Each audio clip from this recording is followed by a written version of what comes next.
শুভ সন্ধ্যা সুপ্রিয় শিক্ষার্থী বন্ধুরা, আশা করি তোমরা সকলে ভালো আছো, সুস্থ আছো, মঙ্গলমতো আছো। আজকের ক্লাসে তোমাদের স্বাগত জানাই। সুপ্রিয় শিক্ষার্থী বন্ধুরা, তোমরা জানো আমরা কিন্তু লেকচার 1-এ অবস্থান করছি। লেকচার 1-এ আমরা আলোচনা করছি প্রাচীন বাংলার ইতিহাস 606 খ্রিস্টাব্দ থেকে 1204 খ্রিস্টাব্দ পর্যন্ত।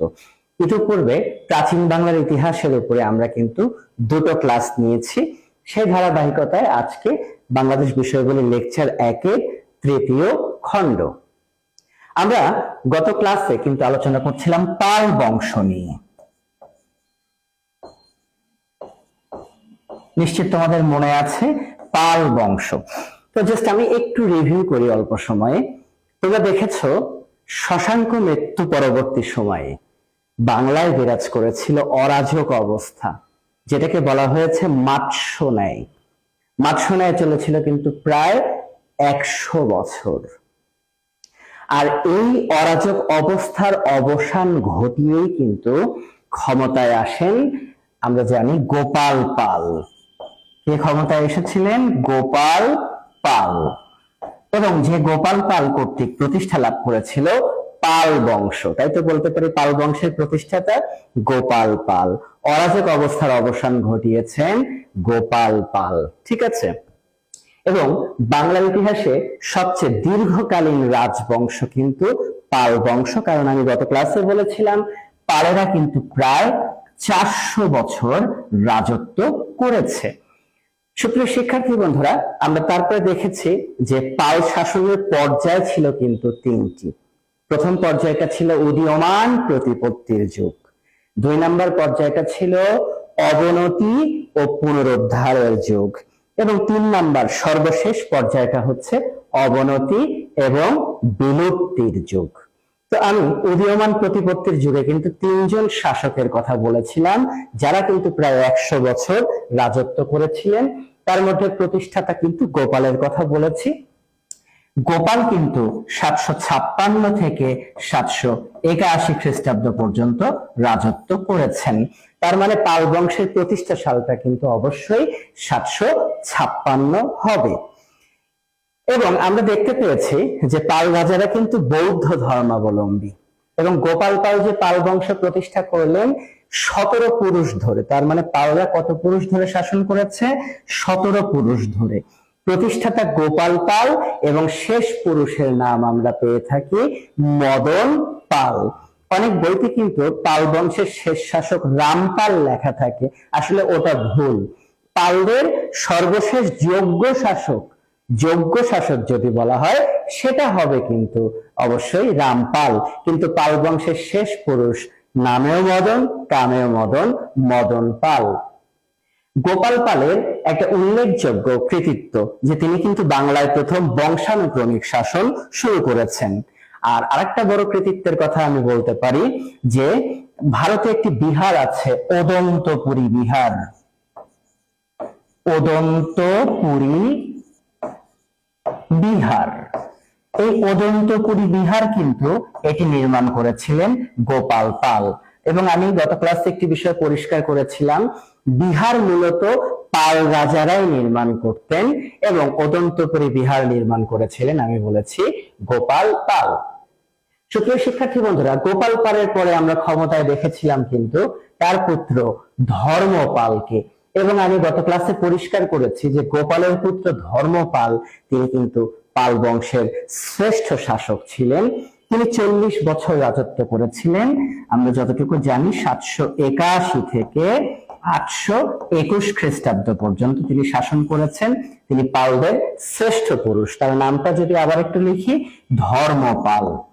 এবং আমি গত ক্লাসে এটাও বলেছি যে ধর্মপাল কিন্তু তার জীবনে প্রায় 50টির মতো শিক্ষাঙ্গন প্রতিষ্ঠা করেছিলেন। তার জীবনে উল্লেখযোগ্য বিহার হচ্ছে সোমপুর বিহার, যেটি বর্তমানে নওগাঁতে অবস্থিত এবং পাহাড়পুর বৌদ্ধ বিহার নামে আমাদের কাছে পরিচিত। এবং সুপ্রিয় শিক্ষার্থী বন্ধুরা, আমরা আরেকটা বিষয় কিন্তু খুব ভালো করে জানি, গত ক্লাসে বলেছি তিনি আরেকটি গুরুত্বপূর্ণ বিহার নির্মাণ করেছিলেন, যে বিহারটির নাম বিক্রমশীল বিহার। বিক্রমশীল বিহার। পরীক্ষাতে যদি প্রশ্ন হয় বিক্রমশীল বিহার কে নির্মাণ করেছেন? ধর্মপাল। সোমপুর বিহার কার জীবনের উল্লেখযোগ্য কৃতিত্ব? আমরা বলবো ধর্মপালের কৃতিত্ব। এবং আমি আরেকটি কথা বলেছি গত ক্লাসে যে ধর্মপালের আমলে গুরুত্বপূর্ণ যুদ্ধ হয়েছিল, ত্রিপক্ষীয় সংঘর্ষ, তিনটা রাজ্যের মধ্যে বা তিনটা রাজার মধ্যে।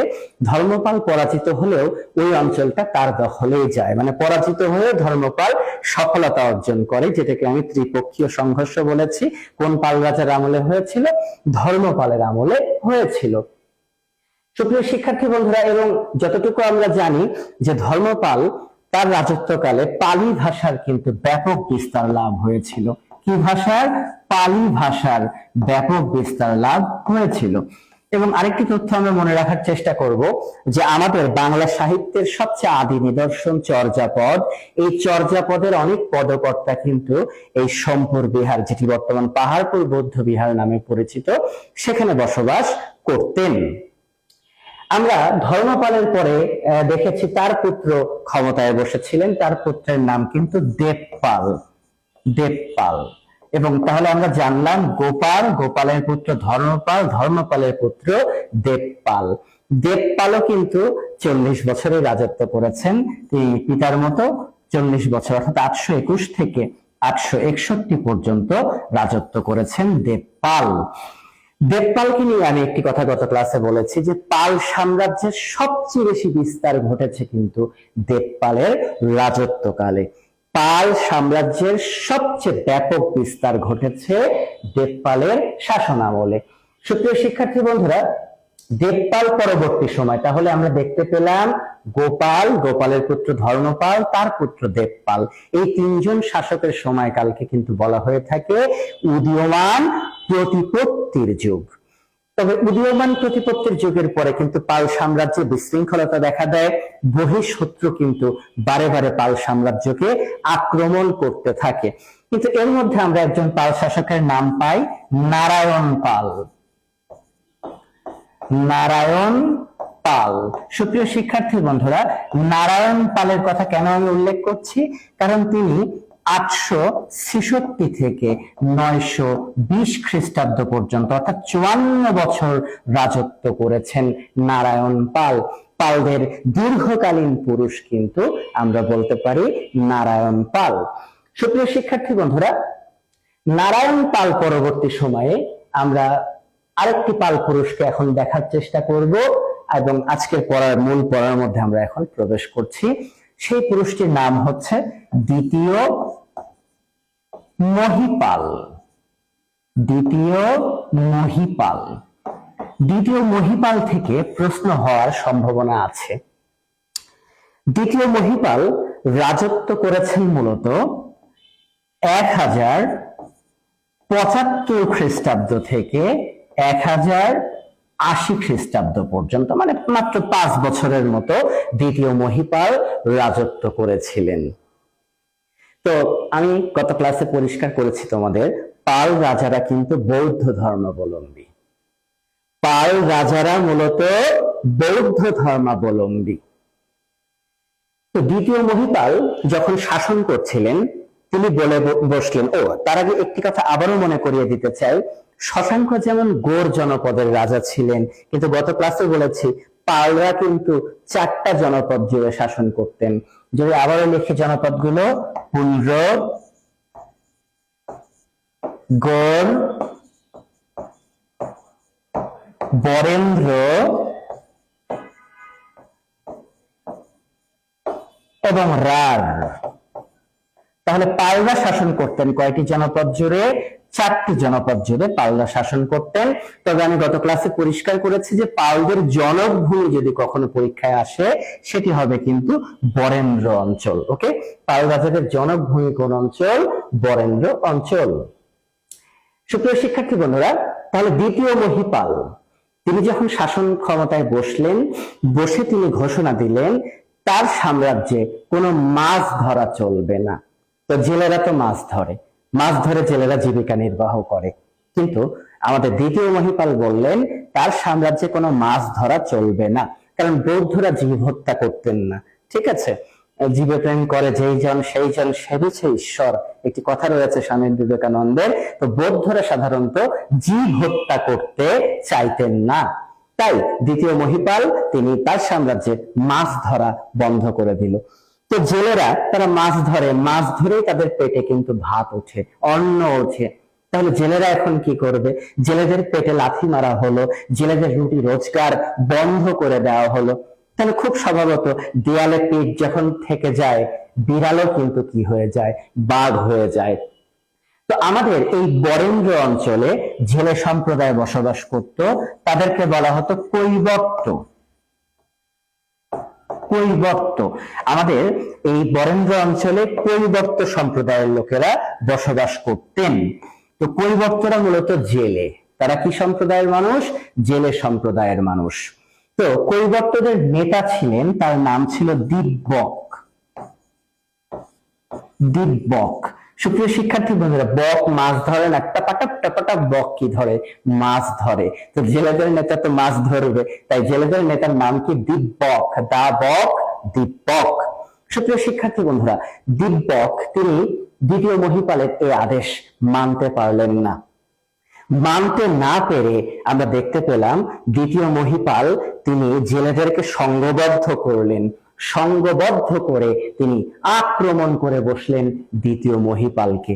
কারণ যে রুটি রোজগার বন্ধ, পেটে লাথি পড়েছে, কোনো দিক এখন তাকানোর সময় আর নেই। দিব্যকের নেতৃত্বে আমরা দেখেছি জেলেরা আক্রমণ করে বসলো দ্বিতীয় মহিপালকে, এবং পাল রাজার সাথে জেলেদের যুদ্ধ হলো।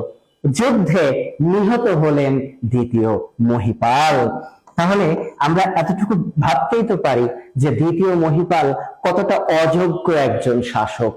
তার অযোগ্যতার কারণে তার সামান্য জেলেদের সাথে যুদ্ধ করতে যে দ্বিতীয় মহিপাল পরাজিত হলেন। সুপ্রিয় শিক্ষার্থী বন্ধুরা, ইতিহাসে এটাকে বলা হয় বরেন্দ্র বিদ্রোহ। কেন বরেন্দ্র বিদ্রোহ? তার কারণ বরেন্দ্র অঞ্চলে এই বিদ্রোহটি হয়েছিল। তাহলে ইতিহাসে বরেন্দ্র বিদ্রোহ কোন পাল রাজার আমলে হয়েছে? আমরা বলবো দ্বিতীয় মহিপালের আমলে হয়েছে। এবং বরেন্দ্র বিদ্রোহের সাল তাহলে এটা, যেহেতু এই সালে দ্বিতীয় মহিপাল নিহত হয়েছেন। তাহলে বরেন্দ্র বিদ্রোহ কত সালে হয়েছে? 1080 খ্রিস্টাব্দে হয়েছে। বরেন্দ্র বিদ্রোহের নেতাকে, এখন প্রশ্ন আসলো, পাল রাজার আমলে, দ্বিতীয় মহিপালের আমলে তো বরেন্দ্র বিদ্রোহটা হয়েছে, কিন্তু বরেন্দ্র বিদ্রোহের নেতাকে, যদি পরীক্ষাতে প্রশ্ন আসে বরেন্দ্র বিদ্রোহের নেতা, তাহলে আমরা বলবো দিব্যক। বরেন্দ্র বিদ্রোহের নেতা তাহলে কে? দিব্যক। সুপ্রিয় শিক্ষার্থী বন্ধুরা, ইতিহাসে এই বিদ্রোহকে বরেন্দ্র বিদ্রোহ বলে, ইতিহাসে এই বিদ্রোহকে আবার কৈবর্ত বিদ্রোহ বলে। কারণ কৈবর্ত বংশের লোকেরা এই বিদ্রোহ করেছেন, তাই এই বিদ্রোহকে কৈবর্ত বিদ্রোহ বলে। আবার যেহেতু বরেন্দ্র অঞ্চলে এই বিদ্রোহ হয়েছে, ফলে এটাকে বরেন্দ্র বিদ্রোহ নামেও অভিহিত করা হয়। তাহলে বরেন্দ্র বিদ্রোহের সালটা আমাদের নিশ্চিত মনে থাকবে। সুপ্রিয় শিক্ষার্থী বন্ধুরা, বরেন্দ্র বিদ্রোহ দ্বারা শুধু দ্বিতীয় মহিপাল নিহত বা ক্ষমতাচ্যুত, যেটাই বলি না কেন, হলেন এমনটা না। এই বরেন্দ্র অঞ্চল চলে গেল দিব্যকের হাতে। তার মানে পাল সাম্রাজ্য যে 4টা জনপদ জুড়ে শাসন করত, একটু আগে আমি বলেছি, এই যে পাল রাজারা 4টা জনপদ জুড়ে শাসন করতেন, একটি জনপদ কিন্তু তারা হারিয়ে ফেললেন। কোন জনপদ? তাদের পিতৃভূমি জনপদ বরেন্দ্র অঞ্চল। বরেন্দ্র অঞ্চলের ক্ষমতা চলে গেল দিব্যকের হাতে। সুপ্রিয় শিক্ষার্থী বন্ধুরা, ঠিক আছে, পাল শাসন কিন্তু শেষ হলো না, কারণ আরো 3টা অঞ্চলে পাল সাম্রাজ্য রয়েছে। তো দ্বিতীয় মহিপালের পরে ক্ষমতায় যিনি বসেছিলেন তিনি হলেন রামপাল। তিনি মূলত কে? রামপাল। রামপাল ক্ষমতায় বসে তার ভীষণ কষ্ট লাগছে, কারণ তাদের পিতৃভূমি, তাদের বরেন্দ্র অঞ্চল হাতছাড়া হয়ে গিয়েছে। এই বরেন্দ্র অঞ্চল চলে গিয়েছে জেলেদের হাতে, কৈবর্তদের হাতে, দিব্যকের হাতে। এবং সুপ্রিয় শিক্ষার্থী বন্ধুরা, রামপাল ক্ষমতায় বসে তিনি এটার প্রতিশোধ নিলেন। কিভাবে প্রতিশোধ নিলেন? রামপাল তিনি আক্রমণ করে বসলেন কৈবর্তদের নেতা দিব্যককে, এবং রামপাল তিনি বরেন্দ্র ভূমি পুনরুদ্ধার করলেন। তাহলে সাময়িক সময়ের জন্য পালেরা কিন্তু বরেন্দ্র অঞ্চল হারিয়ে ফেলেছিল কৈবর্ত বিদ্রোহ দ্বারা, এবং দ্বিতীয় মহিপাল নিহত হয়েছিলেন। কিন্তু দ্বিতীয় মহিপাল পরে যখন রামপাল ক্ষমতায় বসলেন, তিনি কিন্তু পিতৃভূমি বরেন্দ্র অঞ্চল উদ্ধার করলেন। রামপাল তিনি যোগ্য শাসক ছিলেন এবং উদারনৈতিক শাসকও ছিলেন। কেন তিনি উদারনৈতিক, সেটার ব্যাখ্যা কিছু সময়ের মধ্যে আমি করব। আমি তোমাদেরকে একটু বলতে চাই সুপ্রিয় শিক্ষার্থী বন্ধুরা, এই রামপালের একটি জীবনী গ্রন্থ রয়েছে, যে গ্রন্থের নাম রামচরিত। রামচরিত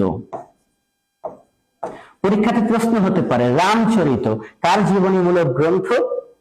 আমরা বলবো রামচরিত মূলত রামপালের জীবনীমূলক গ্রন্থ। এই রামচরিত লিখেছিলেন, রামপাল নিজে লেখেননি, কিন্তু এই জীবনীতে লিখেছিলেন একজন লেখক সাহিত্যিক সন্ধ্যাকর। সন্ধ্যাকর নন্দী।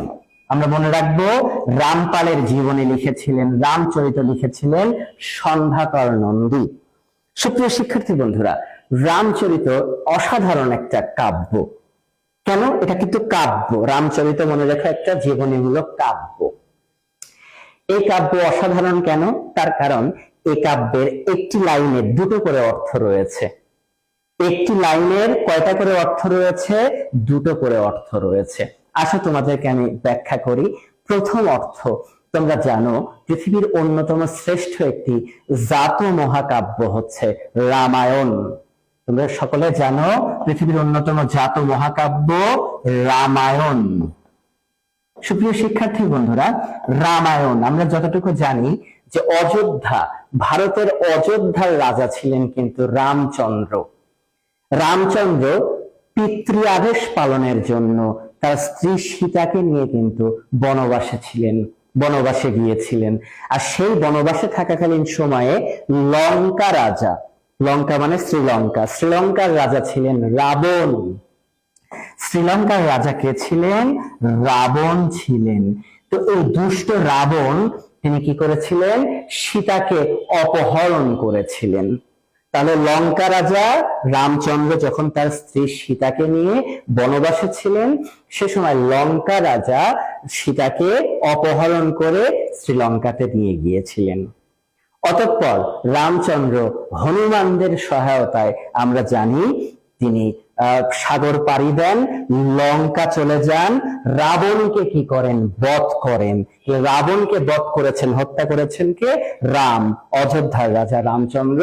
এবং আমরা ততটুকুই জানি যে রাবণকে হত্যা করে সীতাকে কিন্তু উদ্ধার করেছিলেন রাম। তাহলে আমাদের যে রামচরিত যে কাব্যটি, রামপালের জীবনীমূলক কাব্য, লিখেছেন সন্ধ্যাকর নন্দী।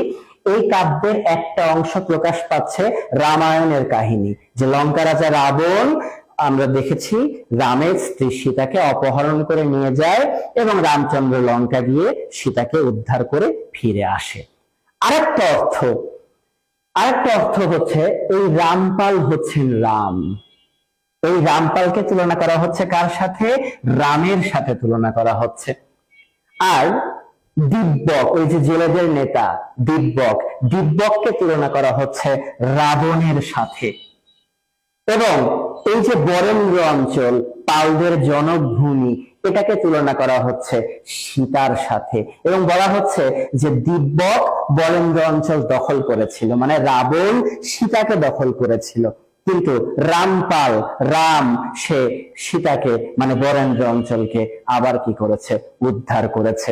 তাহলে সন্ধ্যাকর নন্দীর রামচরিত কাব্যে একটি লাইনের দুটো করে কিন্তু মিনিং বা অর্থ রয়েছে। আমরা অনেক সময় বই পুস্তকে দেখি, এমনকি অনেক শিক্ষকও পড়িয়ে থাকেন, যে দিনাজপুরে যে রামসাগর দিঘি রয়েছে, হ্যাঁ অনেকে হয়তো দেখে থাকতে পারো, বিশেষ করে এই ক্লাসে যারা দিনাজপুর অঞ্চলে রয়েছে তারা হয়তো বা দেখেছো যে দিনাজপুরে রয়েছে রামসাগর দিঘি। অনেক শিক্ষক এবং অনেক বইতে লেখা থাকে যে দিনাজপুরের রামসাগর দিঘি খনন করেছেন নাকি রামপাল। সুপ্রিয় শিক্ষার্থী বন্ধুরা, এটা ভুল। আসলে রামনাথ নামক একজন রাজা ওই রামসাগর দিঘি খনন করেছেন, রামপাল কোনোভাবেই নয়। তাই কোনোদিন যেন ভুল করে পরীক্ষাতে যদি প্রশ্ন হয় রামসাগর দিঘি কে খনন করেছে, তোমরা রামপাল কিন্তু উত্তর দেবে না, ডাহা ভুল হয়ে যাবে। উত্তরটি হবে রামনাথ। রামনাথ। আশা করি তোমরা ব্যাপারটি বুঝতে পেরেছো। তাহলে রামসাগর দিঘি কিন্তু রামপাল খনন করেননি, খনন করেছেন স্থানীয় এক রাজা, ওনার নাম ছিল রামনাথ। সুপ্রিয় শিক্ষার্থী বন্ধুরা, তো রামপাল তিনি যখন শাসন করছিলেন, এই রামপালের শাসন আমলে আমরা দেখতে পাই ভারতের দাক্ষিণাত্য, ভারতের কোন অঞ্চল? দাক্ষিণাত্য।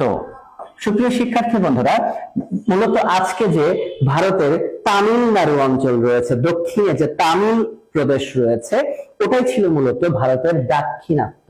রামপালের শাসন আমলে ভারতের দাক্ষিণাত্য থেকে আমরা দেখতে পাই কিছু হিন্দু সম্প্রদায়ের মানুষ, পালেরা তো বৌদ্ধ তাই না, কিন্তু দাক্ষিণাত্য থেকে কিছু হিন্দু অর্থাৎ সনাতন ধর্মাবলম্বী মানুষ তারা এই অঞ্চলে আসে, আমাদের এই বাংলা অঞ্চলে আসে, এবং আসলে রামপাল তাদেরকে বিভিন্ন পদে চাকরি দেয়। খুব উদারনৈতিক শাসক রামপাল, তিনি বৌদ্ধ ধর্মাবলম্বী, কিন্তু তিনি দাক্ষিণাত্যের হিন্দুদেরকে তিনি কিন্তু তার শাসনামলে বেশ কিছু গুরুত্বপূর্ণ পদে চাকরি দিলেন। এবং দাক্ষিণাত্য থেকে যে হিন্দুরা এসেছিলেন তারা আর কেউ নন, তারা ছিলেন মূলত সেন বংশের লোক, তারা ব্রাহ্ম ধর্মাবলম্বী, ব্রাহ্মণ সেন বংশের লোক। তাই তো অনেক সময় পরীক্ষাতে প্রশ্ন হয় যে সেন বংশের আদি নিবাস কোথায়? আমরা বলি ভারতের দাক্ষিণাত্য। মনে থাকবে, সেন বংশের আদি নিবাস কোথায়? ভারতের দাক্ষিণাত্য। সুপ্রিয় শিক্ষার্থী বন্ধুরা, তাহলে রামপাল এই হিন্দুদের, দাক্ষিণাত্যের হিন্দুদের কি করলেন? বিভিন্ন গুরুত্বপূর্ণ পদে চাকরি দিলেন, উদারনৈতিকতা দেখালেন। কিন্তু সবসময় উদারনৈতিকতা দেখানোটা ঠিক নয়। কেন? তার ব্যাখ্যা এখন আমি করব। সুপ্রিয় শিক্ষার্থী বন্ধুরা, একটা পর্যায়ে রামপাল আরেকটা অঘটন ঘটালেন। কিরকম অঘটন? এই যে পালদের অধীনে 4টা জনপদ ছিল না, তার মধ্যে একটি জনপদ ছিল রার জনপদ। কি জনপদ? রার জনপদ। সুপ্রিয় শিক্ষার্থী বন্ধুরা, রামপাল এই রার জনপদের সামন্ত রাজা বানিয়ে দিলেন সামন্ত সেনকে। কাকে? সামন্ত সেনকে। তাহলে একটা জিনিস এখানে একটু বোঝো, ঠান্ডা মাথায় বিষয়টা এদিকে তাকাও, বোঝার চেষ্টা করো।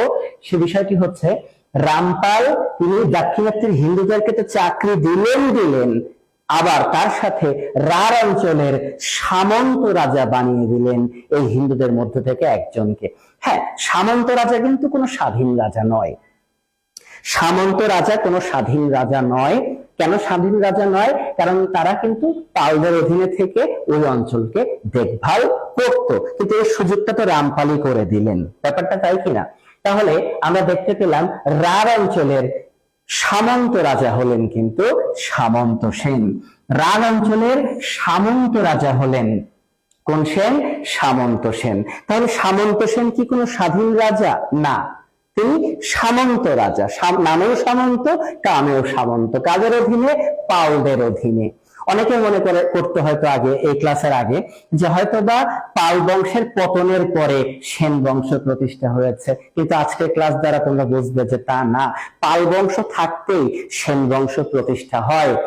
কথা বুঝতে পেরেছ? জাস্ট সামন্ত রাজা হিসেবে তাদের উত্থান হয় কোন অঞ্চলে? রার অঞ্চলে। কিন্তু সুপ্রিয় শিক্ষার্থী বন্ধুরা, জাস্ট সামন্ত সেন একজন সামন্ত রাজা ছিলেন। সামন্ত সেন একজন কি রাজা ছিলেন? শুধুমাত্র তিনি একজন সামন্ত রাজা, কোন স্বাধীন রাজা কিন্তু নন। ওকে, তাহলে সামন্ত সেন আমরা দেখতে পেলাম। কিন্তু এখন প্রশ্ন যদি দেখা দেয় যে সেন বংশের প্রতিষ্ঠাতা কে? সুপ্রিয় শিক্ষার্থী বন্ধুরা, সেন বংশের প্রতিষ্ঠাতা কিন্তু আবার সামন্ত সেন নন। তিনি সামন্ত রাজা হিসেবে বসেছেন, কিন্তু তিনি কোথাও উল্লেখ করেননি বা কোথাও বলেননি যে আমরা একটা শাসন কার্য, একটা যুগ, একটা বংশ পরিক্রমা শুরু করলাম, সেটা কিন্তু তিনি বলেননি। তাই সেন বংশের প্রতিষ্ঠাতা সামন্ত সেন কখনোই বলা যাবে না। এই সামন্ত সেনের পুত্র গ্রীষ্ম নয়, বর্ষা নয়, শরৎ নয়, সামন্ত সেনের পুত্র হেমন্ত সেন। সামন্তর পরে ক্ষমতায় বসেন কে? হেমন্ত সেন। আর এই হেমন্ত সেনের আমল থেকে এই বংশটা সেন বংশ সেটি প্রতিষ্ঠা লাভ করে। তাই সেন বংশের প্রতিষ্ঠাতা যদি কখনো পরীক্ষাতে আসে সেটি হবে কিন্তু হেমন্ত সেন। বুঝতে পেরেছো? কখনোই সেন বংশের প্রতিষ্ঠাতা সামন্ত সেন বলবে না, হেমন্ত সেন। তাহলে সামন্ত সেন সেও কিন্তু সামন্ত রাজা। সেও কি রাজা? সেও কিন্তু সামন্ত রাজা। হেমন্ত সেন সেও কিন্তু সামন্ত রাজা। অর্থাৎ তারা কিন্তু স্বাধীন কোনো রাজা নন, তারা পাল সাম্রাজ্যের অধীনে রাঢ় অঞ্চলে শুধুমাত্র কি রাজা? সামন্ত রাজা। তাহলে সামন্ত সেনের পুত্র হেমন্ত সেনকে আমরা বলছি তার সময় থেকে এটি যে সেন বংশ সেটি প্রতিষ্ঠা লাভ করে। তাই সেন বংশের প্রতিষ্ঠাতা আমি বলেছি হেমন্ত সেন। সুপ্রিয় শিক্ষার্থী বন্ধুরা, হেমন্ত সেনের পরে ক্ষমতায় বসেছিলেন বিজয় সেন। কি নাম? বিজয় সেন। তোমরা মনে রেখো, ভয়ঙ্কর নাম বিজয়। নামের সাথে কিন্তু মানুষের কামের অনেক মিল থাকে। তো একটা কথা মাথায় রাখবে তোমরা, এই বিজয় সে শুধু নামে বিজয় ছিল না, সে কামে বিজয়। বিজয় সেন তিনি 1098 খ্রিস্টাব্দ থেকে 1100 প্রায় বলা চলে 61 খ্রিস্টাব্দ পর্যন্ত প্রায় 62 থেকে 63 বছরের মতো সময় রাজত্ব করেছিলেন বিজয় সেন। ইমাজিন করতে পারো, একজন শাসক প্রায় 62 থেকে 63 বছর রাজত্ব করেছেন। এই বিজয় সেন তিনিও কিন্তু প্রথম জীবনে কি রাজা? তিনিও কিন্তু প্রথম জীবনে সামন্ত রাজাই ছিলেন। কিন্তু সুপ্রিয় শিক্ষার্থী বন্ধুরা, স্বপ্ন তার ছিল উচ্চবিলাসী, আকাঙ্ক্ষা ছিল বেশি। এই বিজয় সেন অসংখ্য যুদ্ধ করেছেন জীবনে, এবং অসংখ্য যুদ্ধ করে তিনি অনেক অঞ্চল কি করেছেন? বিজয় করেছেন। আমি বলছি না, নামে নয় কামেও বিজয়। অসংখ্য অঞ্চল রাজ্য তিনি কি করেছেন? বিজয় করেছেন একজন সামন্ত রাজা হিসেবে। সুপ্রিয় শিক্ষার্থী বন্ধুরা, চলে আসলো সেই মহেন্দ্র খন। কোন মহেন্দ্র খন? তখনও কিন্তু বাংলায় পাল সাম্রাজ্য, পাল শাসন রয়েছে। পালদের শেষ পুরুষ ছিলেন মদনা। মদনা মানে মদন পাল। পালদের শেষ পুরুষ ছিলেন মদন পাল। সুপ্রিয় শিক্ষার্থী বন্ধুরা, এই মদন পাল যখন শাসন করছিলেন সেই মুহূর্তে এই বিজয় সেন তিনি মদন পালকে আক্রমণ করে বসেন এবং মদন পালকে ক্ষমতাচ্যুত করে বসেন। আর এই ক্ষমতাচ্যুতের মধ্য দিয়ে সমগ্র বাংলা সেন শাসনের অধীনে চলে যায় এবং বিজয় সেন একজন সামন্ত রাজা ছিলেন। সামন্ত রাজা থেকে তিনি প্রথম স্বাধীন রাজা হয়ে যান।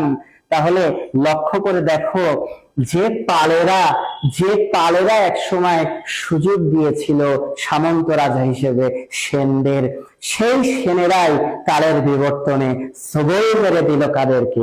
পালদেরকে। পাল বংশের শেষ পুরুষ মদন পালকে পরাজিত করে বিজয় সেন সমগ্র বাংলা জয় করে নেন। তাহলে পরীক্ষাতে দু ধরনের প্রশ্ন হতে পারে। প্রথম হতে পারে পাল বংশের সেন বংশের প্রতিষ্ঠাতাকে, তখন আমরা বলবো সেন বংশের প্রতিষ্ঠাতা হেমন্ত সেন। আর যদি বলে যে কোন সেন রাজা প্রথম স্বাধীন সার্বভৌম হয়ে যায়, তাহলে আমরা বলবো বিজয় সেন। কারণ সামন্ত বা হেমন্ত দুজনই সামন্ত রাজা ছিলেন। বিজয় সেনও কিন্তু সামন্ত রাজা ছিলেন, কিন্তু সামন্ত থেকে তিনি পালদেরকে হটিয়ে, মদন পালকে হটিয়ে এক সময় তিনি হয়ে যান স্বাধীন রাজা। তাহলে সেনদের প্রথম স্বাধীন সার্বভৌম রাজা আমরা বলবো বিজয় সেন। নামে না কামে বিজয়। প্রায় 62 থেকে 63 বছরের মতো সময় তিনি কি করেছেন? রাজত্ব করেছেন। এবং তিনি কিন্তু সেন বংশকে শক্তপোক্ত ভিত্তির উপরে প্রতিষ্ঠা করে দিয়েছেন। সেন বংশকে তিনি স্বাধীন করে দিয়েছেন। আরেকটা বিষয় মনে রাখতে হবে, শশাঙ্ক যেমন শুধুমাত্র গৌড় জনপদের রাজা ছিলেন, পালেরা যেমন মাত্র 4টা জনপদ জুড়ে তাদের শাসন ছিল, কিন্তু সমগ্র বাংলা সবচেয়ে প্রথম সমগ্র বাংলা এক শাসনের অধীনে আসে বিজয় সেনের আমলে। এটি খুব ইম্পর্টেন্ট তথ্য। সুপ্রিয় শিক্ষার্থী বন্ধুরা, তাহলে আমরা দেখতে পেলাম যে সেন বংশকে প্রথম স্বাধীন এবং সার্বভৌমত্ব এনে দিল, স্বাধীনতা সার্বভৌমত্ব বিজয় সেন, এবং সেনদের মধ্যে প্রথম পরমেশ্বর পরম ভট্টারক মহারাজা ধীরাজ উপাধি গ্রহণ করেছিলেন বিজয় সেন। তাহলে সেন বংশের কোন শাসক প্রথম পরমেশ্বর পরম ভট্টারক মহারাজা ধীরাজ উপাধি গ্রহণ করেছিলেন? আমরা বলতে পারি বিজয় সেন। তাহলে সুপ্রিয় শিক্ষার্থী বন্ধুরা, আশা করি তোমরা বুঝতে পেরেছো ব্যাপারটা, যে পাল সাম্রাজ্য থাকতেই কিন্তু সেন বংশ জাস্ট সামন্ত বংশ হিসেবে প্রতিষ্ঠা হয়েছিল, কিন্তু বিজয় সেন সেই বংশকে কি করে দিল, মানে স্বাধীনতা সার্বভৌমত্ব এনে দিল। এবং বিজয় সেন কিন্তু আমাদের বাংলার ইতিহাসে প্রথম কোন শাসক যিনি সমগ্র বাংলার অধিপতি হয়েছিলেন। বিজয় সেনের পরে ক্ষমতায় বসেন তার পুত্র বল্লাল সেন। বল্লাল সেন, তোমরা একটা জিনিস লক্ষ্য করে দেখবা, কোন শাসক যদি ব্যাপক যোদ্ধা হন বা খুব দক্ষ শাসক হন বা খুব যোগ্য শাসক হন, তাহলে লক্ষ্য করে দেখবা যে তার পুত্ররা লেমন্ডিস, মানে ওরকম যুদ্ধ বিগ্রহ করতো না, কারণ বাবা তো সব করে থুয়ে গেছে, তারা খেতে যেত, পড়াশোনা করত। তো বিজয়ের পুত্র বল্লাল সেন অনেকটা তেমনই ছিলেন। বল্লাল সেন ধারণা করা হয় রাজত্ব করেছে, সুপ্রিয় শিক্ষার্থী বন্ধুরা, যতটুকু আমরা জানি যে 1160 থেকে আমরা যতটুকু জানি 1178 খ্রিস্টাব্দ পর্যন্ত শাসন করেছেন বল্লাল সেন, মাত্র 18 বছরের মতো। মানে বলা হয়ে থাকে যে বিজয় সেন পরবর্তী সময় ক্ষমতায় বসেছেন তার পুত্র বল্লাল সেন। বল্লাল সেন তিনি খুব জ্ঞানীগুণী পণ্ডিত ছিলেন, কারণ তার তো কষ্ট নাই, বাবা তো সব করেই থুয়ে গেছে, বিজয় তো সব করেই রেখে গেছেন। তাই বল্লাল সেন লেখাপড়া করতেন, খুব জ্ঞানীগুণী পণ্ডিত ছিলেন। বল্লাল সেন দুটো গ্রন্থ লিখেছিলেন, একটি ছিল দান সাগর, এবং অপর গ্রন্থটি হচ্ছে অদ্ভুত সাগর। আমরা মাথায় রাখবো, একটি ছিল দান সাগর, অপরটি অদ্ভুত সাগর। কিন্তু অদ্ভুত কথা যে অদ্ভুত সাগর গ্রন্থটি পুরোপুরি বল্লাল সেন শেষ করতে পারেননি, তার পুত্র লক্ষণ সেন কি করেছিলেন, এই অদ্ভুত সাগর গ্রন্থটি সমাপ্ত করেছিলেন। তাহলে দান সাগর, অদ্ভুত সাগর এই দুটি গ্রন্থ কে লিখেছেন? আমরা বলবো বল্লাল সেন, বিজয় সেনের পুত্র। তিনি তো স্বাধীন সার্বভৌম রাজা, অসুবিধা নেই। এবং অদ্ভুত সাগর তিনি শেষ করতে পারেননি, তার পুত্র লক্ষণ সেন সেটি শেষ করে দিয়েছিলেন। সুপ্রিয় শিক্ষার্থী বন্ধুরা, এবার আরেকটি বিষয় সম্পর্কে আমরা জানবো। এই বল্লাল সেনকে দায়ী করা হয় তিনি নাকি বাংলায় কৌলিন্য প্রথা চালু করেছিলেন। কি প্রথা? কৌলিন্য প্রথা চালু করেছিলেন। এখন প্রশ্ন, কৌলিন্য প্রথা আবার কি? কৌলিন্য প্রথা হচ্ছে কুলিনকুল ব্রাহ্মণ, হিন্দুদের মধ্যে সবচেয়ে উঁচু বংশ হচ্ছে কিন্তু ব্রাহ্মণ, হিন্দুদের মধ্যে সবচেয়ে উঁচু বংশ ব্রাহ্মণ। তো এই ব্রাহ্মণের সাথে কোন মেয়ের বাবা যদি তার মেয়েকে বিয়ে দিতে পারত, তাহলে সেই মেয়ের বাবার বেহেশত মানে স্বর্গপ্রাপ্তি হবে। ফলে আমরা দেখতে পেয়েছি বুড়া বুড়া ব্রাহ্মণদের সাথে মেয়ের বাবারা তার মেয়ের বিয়ে দিত। একটা ব্রাহ্মণ বুড়া সে যে কয়টা বিয়ে করতো যদি লিখে না রাখতো হয়তো বা তার মনেই থাকতো না। এই প্রথাটাকে বলা হয় কৌলিন্য প্রথা, কুলিনকুল প্রথা। অর্থাৎ মেয়ের বাবারা কোনো ব্রাহ্মণের সাথে তার মেয়েকে একদিনের জন্য যদি বিয়ে দিতে পারে, তাহলে সে মেয়ের বাবার বেহেশত স্বর্গপ্রাপ্তি হবে। আর এই লোভে মেয়ের বাবারা বুড়া বুড়া ব্রাহ্মণদের সাথে মেয়েদের কি দিত? বিয়ে দিত। এই প্রথাকে বলা হয় কৌলিন্য প্রথা।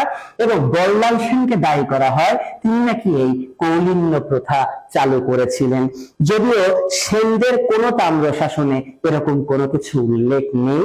তারপরে মৌখিকভাবে আমরা দায়ী করে থাকি যে বল্লাল সেন মনে হয় কৌলিন্য প্রথা চালু করেছেন, কিন্তু এটার কিন্তু কোনো শক্তপোক্ত ভিত্তি নেই। তাই তারপরে যদি পরীক্ষাতে আসে কৌলিন্য প্রথার প্রবর্তককে, আমরা বলবো বল্লাল সেন। কৌলিন্য প্রথার প্রবর্তককে বল্লাল সেন।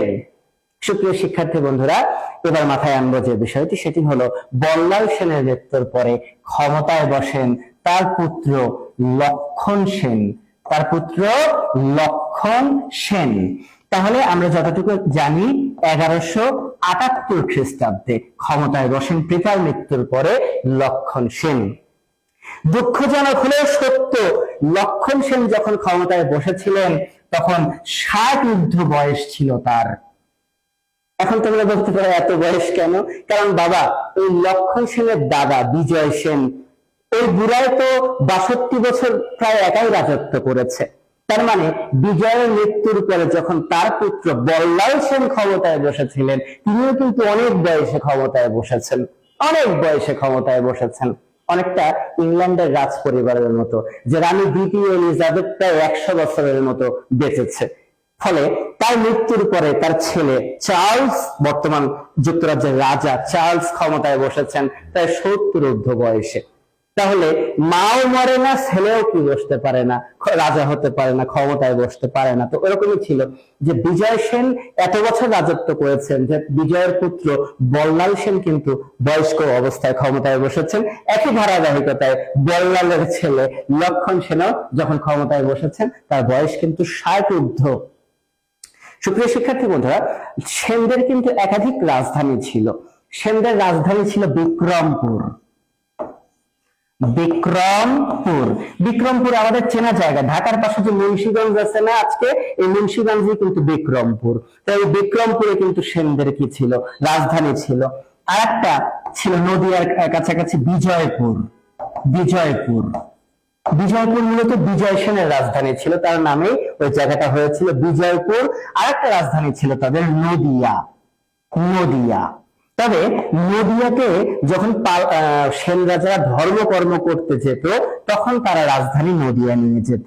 তাহলে সেনদের 3টি রাজধানী আমরা জানতে পারি, বিক্রমপুর, এটা বর্তমান মুন্সিগঞ্জের মধ্যে, বিজয়পুর এবং নদিয়া। তাহলে বিক্রমপুর, বিজয়পুর এবং নদিয়া, আমরা কিন্তু সেনদের 3টি রাজধানী সম্পর্কে ধারণা লাভ করলাম। তো সুপ্রিয় শিক্ষার্থী বন্ধুরা, এখন যে বিষয়টি আমরা দেখব যে লক্ষণ সেন ক্ষমতায় বসলেন, ভালো কথা, অনেক বয়সে বসেছেন, কিন্তু লক্ষণ সেন তিনি কিন্তু ভীষণ ট্যালেন্ট একজন রাজা। লক্ষণ সেন ভীষণ ট্যালেন্ট, কারণ তার দাদা বিজয় সেন জীবনে যত যুদ্ধ করেছে সব যুদ্ধে সে নাতি লক্ষণ সেনকে কিন্তু সাথে নিয়ে যেত। ফলে লক্ষণ সেন সব সময় তার দাদা বিজয়ের সাথে থাকতে থাকতে সে কিন্তু খুব বেশি ট্যালেন্ট ছিল। ফলে লক্ষণ সেন শাসক হিসেবে যোগ্য। তো ভালো কথা, লক্ষণ সেন শাসন করছিলেন, কোনো অসুবিধা নেই, সব ঠিকঠাক আছে। কিন্তু লক্ষণ সেনের বয়স যখন প্রায় 80-র কাছে, প্রায় 20 বছর অলরেডি শাসন করে ফেলেছেন, যখন প্রায় 80-র কাছে তার বয়স, তখন লক্ষণ সেন শুনলেন মুসলিম, আমরা মুসলিমদেরকে কিন্তু তখন এই বাংলার মানুষ চিনতাম না, কারণ মুসলিম ধর্মে ইসলাম ধর্মের প্রসার কিন্তু হয়নি এই অঞ্চলে তখনও। কিন্তু লক্ষণ সেন শুনলেন মুসলিম কারা, তারা নাকি ভারতের বিভিন্ন জায়গা আক্রমণ করছে, লুটতারাজ করছে। তারা আরবের বিভিন্ন জায়গা থেকে আসতেছে, আক্রমণ করছে, ধন সম্পদ লুটতারাজ করছে। এটা কার কানে চলে এলো? এটা লক্ষণ সেনের কানে চলে এলো। তো লক্ষণ সেন কিন্তু একটু ভীত সন্ত্রস্ত হলেন। হাজার হোক বয়স হয়েছে, হ্যাঁ 80 ঊর্ধ্ব বয়স বা 80-র কাছাকাছি বয়স। তখন লক্ষণ সেন তিনি এক জ্যোতিষকে ডাকলেন। হয়তো জ্যোতিষ শাস্ত্রে লক্ষণ সেনের খুব বিশ্বাস ছিল। তিনি জ্যোতিষকে ডাকলেন। জ্যোতিষ লক্ষণ সেনের হাত দেখে বললেন, মহারাজ, আপনার জীবনে ভাগ্যে বিপর্যয় আসতেছে। কি আসতেছে? বিপর্যয় আসতেছে। কিভাবে? জ্যোতিষ বললেন, মুসলিম কুৎসিত পদাকার চেহারার একজন আপনাকে আক্রমণ করবে, আপনাকে সিংহাসনচ্যুত করবে। তাহলে লক্ষণ সেনের মনের মধ্যে যে ভীতিটা ছিল যে মুসলমানরা ভারতে আক্রমণ করছে, লুটতারাজ করছে, ক্ষমতা দখল করছে, এবার জ্যোতিষ লক্ষণ সেনকে সে কথাটাই বললেন, আপনাকে আক্রমণ করবে। লক্ষণ সেন কালক্ষেপণ না করে তিনি তার সেনাপতিদেরকে ডাকলেন এবং সেনাপতিদেরকে তিনি বললেন, আচ্ছা, বাংলায় প্রবেশ করার পথ কয়টা? তখন সেনাপতিরা বললেন যে মহারাজ, বাংলায় প্রবেশ করার 2টো পথ আছে। মানে বহিঃশত্রু যদি বাংলায় আসে, কয়টা পথ আছে? 2টো পথ আছে। একটি পথ হচ্ছে তেলিয়াগড়ের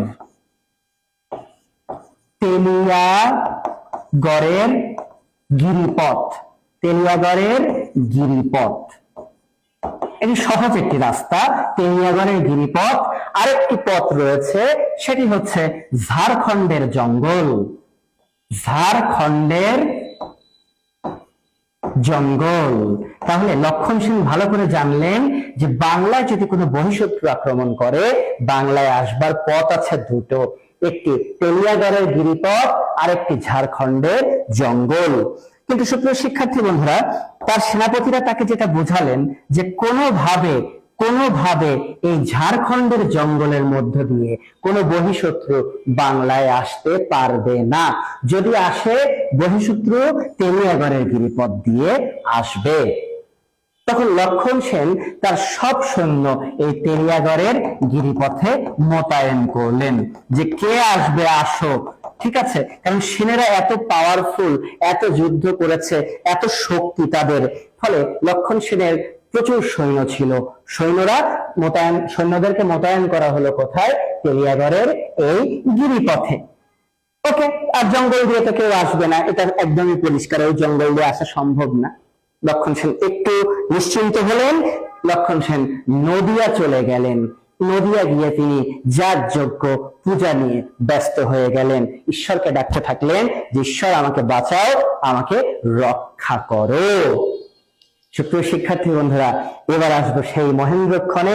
সেই মহেন্দ্রক্ষণটি হচ্ছে সেই মুসলিম কুৎসিত পদাকার চেহারার সেই ব্যক্তি, আর কেউ নন, তিনি হচ্ছেন বখতিয়ার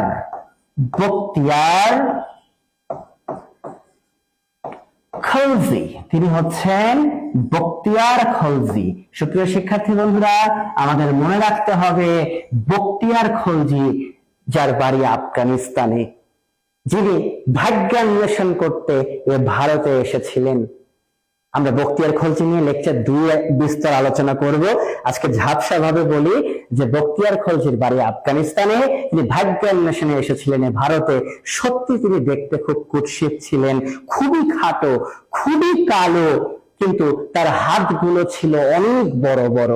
জ্যোতিষীর কথা সত্যি ঠিক যে মুসলিম কুৎসিত কদাকার চেহারার কেউ আপনাকে আক্রমণ করবে, এবং সত্যি বখতিয়ার খুবই কুৎসিত, খুব বিশ্রী ছিলেন দেখতে। সুপ্রিয় শিক্ষার্থী বন্ধুরা, সালটি ছিল 1204 সাল। 1204 সাল নাগাদ বখতিয়ার নজর দিলেন বাংলার দিকে।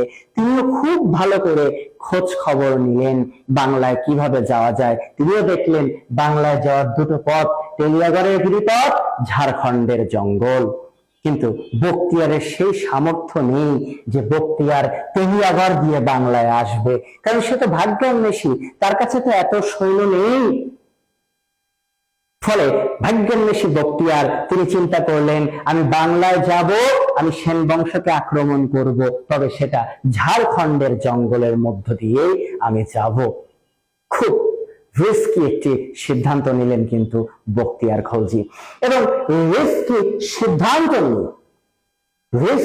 সিদ্ধান্ত নিয়ে বখতিয়ার খলজি তিনি ঝাড়খণ্ডের জঙ্গলের মধ্য দিয়ে বাংলায় প্রবেশের জন্য রওনা দিলেন। জঙ্গলের মধ্যে দিয়ে বখতিয়ার এত জোরে ঘোড়া চালিয়েছে, ঠিক আছে, যে মাত্র 17 থেকে 18 জন বখতিয়ারের সাথে তাল মিলিয়ে ঘোড়া চালাতে পেরেছে। বাকি সৈন্যরা পিছিয়ে পড়ে গিয়েছে, এবং বখতিয়ার খলজি এই 17-18 জন নিয়ে কি করেছে? নদিয়া প্রাসাদের সামনে উপস্থিত হয়েছে। কোথায় উপস্থিত হয়েছে? নদিয়া প্রাসাদের সামনে উপস্থিত হয়েছে। তো প্রাসাদ রক্ষীরা মনে করেছে 17-18 জন এরা ঘোড়া বিক্রি করতে এসেছে। 17-18 জন নিয়ে তো কেউ যুদ্ধ করতে আসে না, এরা ঘোড়া বিক্রি করতে এসেছে। ফলে প্রাসাদ রক্ষীরা দ্বার খুলে দিয়েছে, এবং বখতিয়ার সহকারী 17-18 জন তারা প্রাসাদের অঞ্চলে ঢুকে পড়েছে, এবং তারা রেস্ট করুক, ঘোরাফেরা করুক, অবজার্ভ করুক করছিল। এভাবে প্রায় 4 থেকে 5 ঘন্টা সময় অতিবাহিত হয়েছে। যে সৈন্যরা বখতিয়ারের সাথে তাল মিলিয়ে ঘোড়া চালাতে পারেনি, তারা কি করেছে? 4-5 ঘন্টা পরে তারাও নদিয়া প্রাসাদের এখানে চলে এসেছে। এবার যেই বখতিয়ার দেখেছে তার বাদ বাকি সৈন্যরা চলে এসেছে, তখন বখতিয়ার বলে আক্রমণ। ও মাই গড, এতক্ষণ আমরা জানতাম এরা ঘোড়া ব্যবসায়ী, এখন দেখি খেল অন্যরকম, কেল্লা ফতে।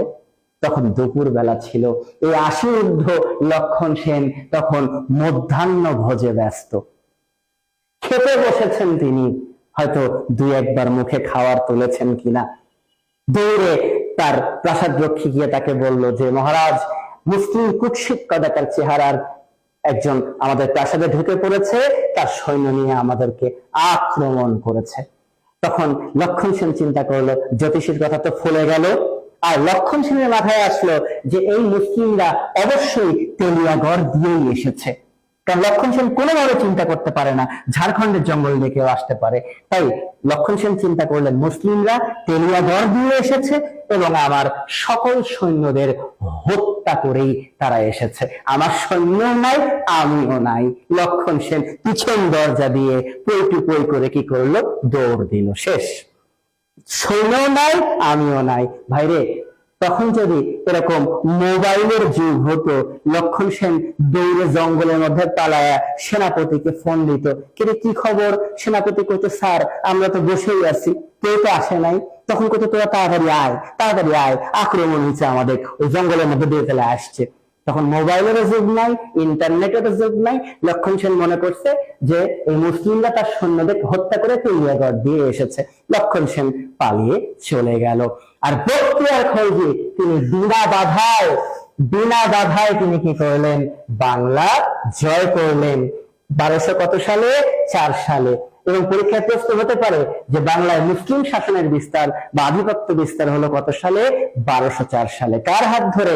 আফগানিস্তানের বখতিয়ার খলজির হাত ধরে। কিন্তু সুপ্রিয় শিক্ষার্থী বন্ধুরা, সেন বংশের কিন্তু পতন হলো না, কারণ বখতিয়ার বাংলা জয় করলেও দক্ষিণ বাংলা এই অঞ্চলটা বখতিয়ার জয় করতে পারেননি, এবং এই দক্ষিণ বাংলায় সেন শাসন কিন্তু থেকেই গেল। এবং লক্ষণ সেন পালিয়ে দক্ষিণ বাংলা চলে যান এবং 1205 খ্রিস্টাব্দে লক্ষণ সেন মৃত্যুবরণ করেন। তাহলে শেষ জীবনেও কিন্তু লক্ষণ সেন কি ছিলেন? রাজা অবস্থাতেই মারা গেছেন। সে বখতিয়ার খলজির কাছে পরাজিত হয়ে দক্ষিণ বাংলা যান এবং সেখানে আর 1টা বছর তিনি শাসন করেন। তাহলে সেন বংশের প্রতিষ্ঠাতা কিন্তু আমি ক্লাসের শুরুতে বলেছি, গ্রীষ্ম নয়, বর্ষা নয়, শরৎ নয়, হেমন্ত সেন। আর সেনদের প্রথম স্বাধীন সার্বভৌম রাজা কিন্তু বলেছি বিজয় সেন। আর সেনদের শেষ স্বাধীন সার্বভৌম রাজা কিন্তু লক্ষণ সেন সমগ্র বাংলায়। লক্ষণ সেনের মৃত্যুর পরে তার 2 জন পুত্র, একজন কেশব সেন আর একজন বিশ্বরূপ সেন, তারা দক্ষিণ বাংলা শাসন করেন এবং 1230 খ্রিস্টাব্দ নাগাদ সেন বংশের সমাপ্তি ঘটে। তাহলে লক্ষণ সেনের পরেও সেন বংশ ছিল জাস্ট দক্ষিণ বাংলায়। লক্ষণ সেনের 2 জন পুত্র কেশব এবং বিশ্বরূপ, তারা কিন্তু আনুমানিক 1230 পর্যন্ত কি করেছেন, শাসন করেছেন, জাস্ট দক্ষিণ বাংলার একটু অঞ্চলে। কিন্তু সমগ্র বাংলা বলা চলে বখতিয়ার খলজির হাতে চলে যায়। তাহলে সেন বংশের পতন ঘটে ওভারঅল 1230-এ, কিন্তু লক্ষণ সেন পরাজিত হন বখতিয়ারের কাছে 1204-এ। 1204 খ্রিস্টাব্দে মুসলিম আধিপত্য বিস্তার হয় বাংলায়। তাহলে সুপ্রিয় শিক্ষার্থী বন্ধুরা, আমরা আগামী দিন লেকচার 2 এর আলোচনায় যাব। 1204 থেকে, বখতিয়ার খলজি থেকে আমরা এই লেকচারকে টেনে নিয়ে যাব পলাশী যুদ্ধ 1757 পর্যন্ত। বাংলায় মুসলিম শাসন, যেটাকে আমরা সুলতানি শাসন বলি, আফগান শাসন, মুঘল শাসন, বারভৈয়া থেকে শুরু করে নবাবী শাসন, নবাব সিরাজউদ্দৌলা পর্যন্ত লেকচার 2 এ আমরা যাব। তো ক্লাসটা কেমন লেগেছে? লেকচার 1 কিন্তু আমরা ফাইনালি শেষ করলাম। ক্লাস কেমন লেগেছে অবশ্যই তোমরা কমেন্ট করে জানাবে। কোনো প্রশ্ন যদি তোমাদের থাকে সেটিও তোমরা কমেন্ট করবে। এবং আগামী দিন আমরা লেকচার 2 এ প্রবেশ করব বাংলাদেশ বিষয় বলে।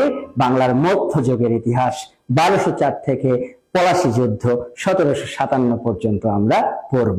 ভালো থাকবে তোমরা, সুস্থ থাকবে। খোদা হাফেজ।